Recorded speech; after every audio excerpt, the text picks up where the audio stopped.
In property, in business and life, sometimes things just go wrong. They do. And most of the time, you'll want to complain. You'll want to feel sorry for yourself. And you know what? Occasionally that's justified. But most of the time, it's not.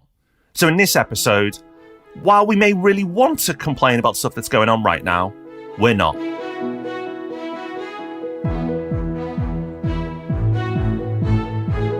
Welcome to the Property Podcast, where every Thursday morning property investors come to be informed and inspired. Today though, Rob, not informed about exactly what we were planning to be informing about. No, our massive announcement is still absolutely massive and is still going ahead. But like with any massive project, sometimes they slightly overrun. Last minute curveballs coming your way. You just got to work through them. So nothing too dramatic happening in the background, but dramatic enough to put the big announcement back another week or two. So the announcement is happening. We will reveal all. I know it feels like, come on, guys, when are you finally going to do it? But these things happen. Like if everything was easy when you take on a big project, then everyone will just do big projects all the time. But it's not easy. But you know what? We're resilient. We're going to overcome it. We'll report back to you and let you know everything that happened behind the scenes. Don't worry, especially in our other podcast, Any Other Business. So make sure you subscribe to that.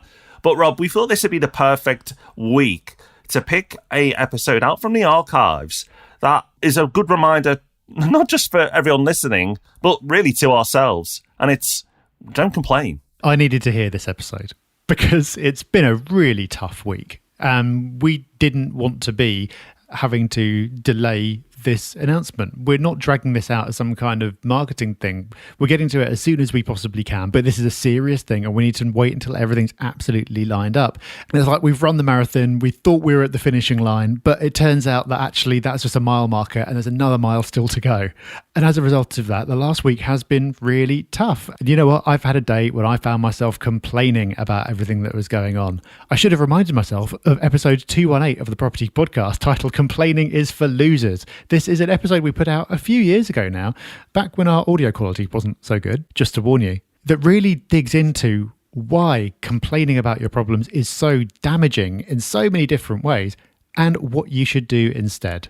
So, Rob, in a week where this episode couldn't be about exactly what we wanted it to be about, I think this is the next best thing, for us anyway. It certainly is. And you know what? This is an absolute classic episode.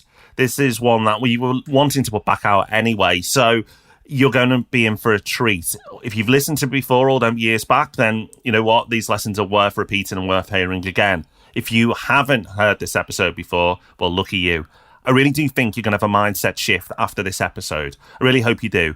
And we're going to have a mindset shift ourselves. We're going to come back stronger. We're going to come back with more experience. And we're going to come back with all the details. But until then, enjoy this episode. And thank you for your support.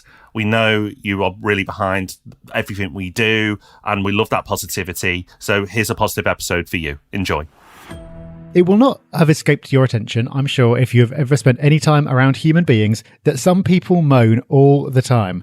And moaning is a really bad idea. It makes life worse for them and for everyone around them. So are you a complainer? Is it possible that you are one of these moaners that we're complaining about without realizing it? Well, we are going to give you some examples of nonsense problems in property especially, and in business and life as well. See if you moan about any of those things. If you do find yourself going, oh, actually, I do get bothered by things like that, well, don't worry, because we're going to give you some things to do about it as well.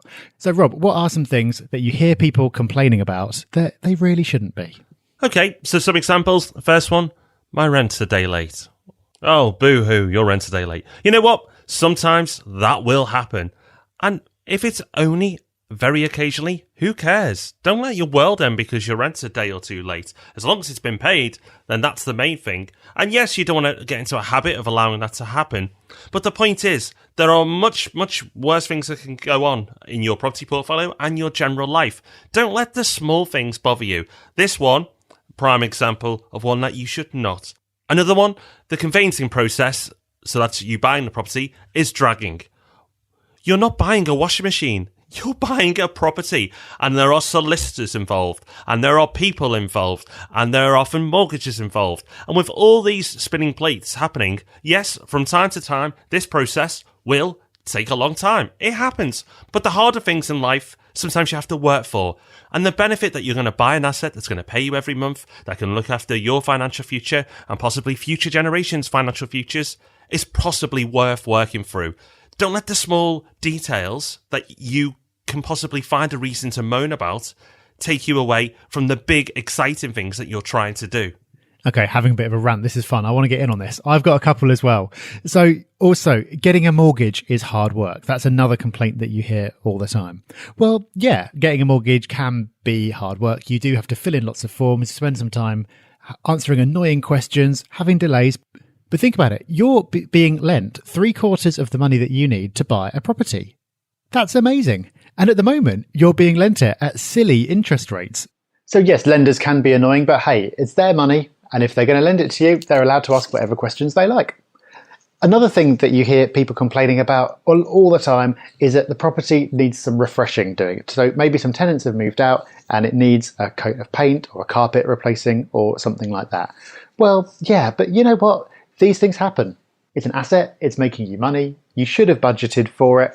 And you know, if that's all you've got to worry about when tenants move out, then you're not doing too badly. So those are just some of the problems that you hear people complaining about in property. If we broadened it out to talk about business and life in general, you'd be able to come up with an endless list of things that people will moan about, most of them pretty trivial. It's annoying, but more than being annoying, it actually matters.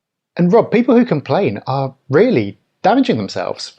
They are, because while you're busy complaining, or the people you know are busy complaining, they're missing the opportunities. There's so much happening out there, so much good you can focus on, so much potential to go after.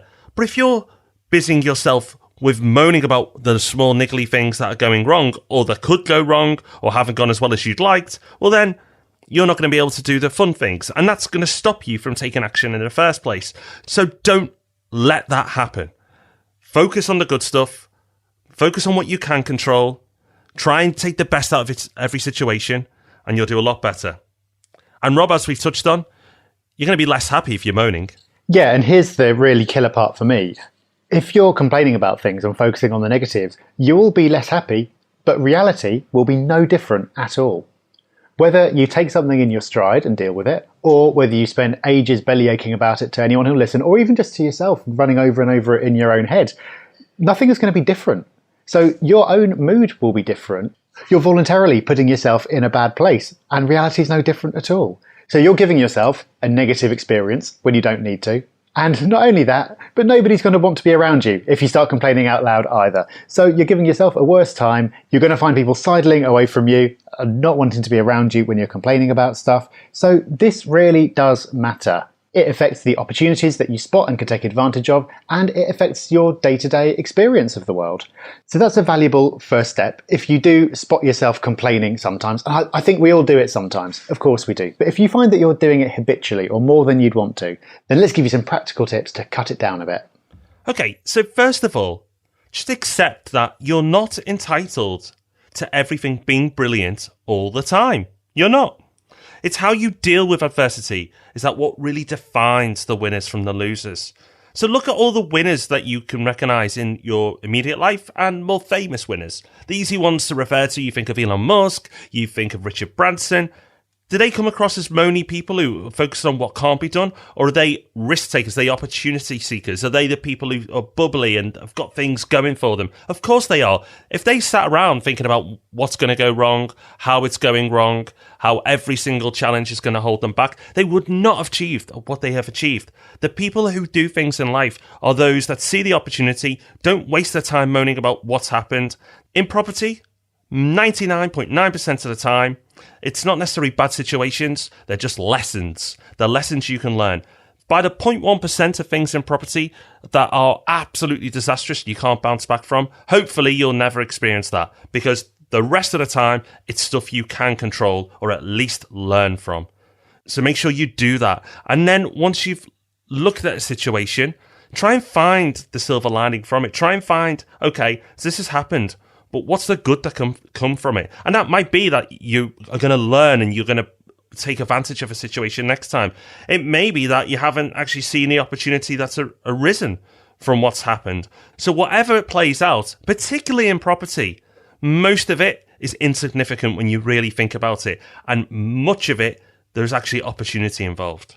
Yeah, and actively practicing looking for the silver lining like that does actually get easier. If you practice it, you start to kind of default to, rather than getting bothered by it, you immediately move past it and find the positive angle. And I've actually got better than this. I think in part is due to you, Rob. Like, you are really, really good at finding a positive spin on things. And the more that you do that, the better you'll get at doing it. And before long, your brain will default to finding that rather than your brain defaulting to finding the downside. So it does get easier. I've got a nice proverb for you, Rob, that was on the Property Hub Instagram account recently. So there you go. If you didn't know we have that, you do now. And this says, when the caterpillar thought the world was ending, he turned into a butterfly. Ah, there you go. Do you like that, Rob? I do like that. I do like that. Well, I've got a proverb, well, not a proverb. I've got a little rule of thumb, a heuristic, if you like, of my own, which isn't quite as poetic as that. But it is something that I've found useful. It's a little perspective test that I use when encountering challenges, let's say. And that is, will this matter in a year's time?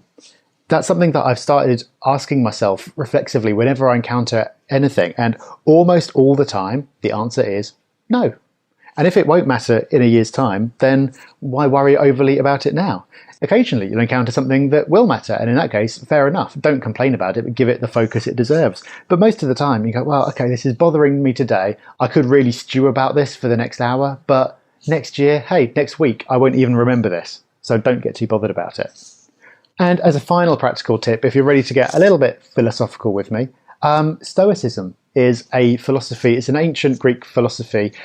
There's a lot to it, but basically it boils down to distinguishing between what's in your power to change and what isn't, and doing absolutely everything you can when it comes to the things that you can control, and not being at all bothered by the things that you can't, and making a very clear distinction. It's very simple, but it's very powerful. And there's actually a book called The Daily Stoic, which is brilliant. For every single day of the year, it gives you a very short passage to read about a tenet of Stoicism and a little explanation of it as well.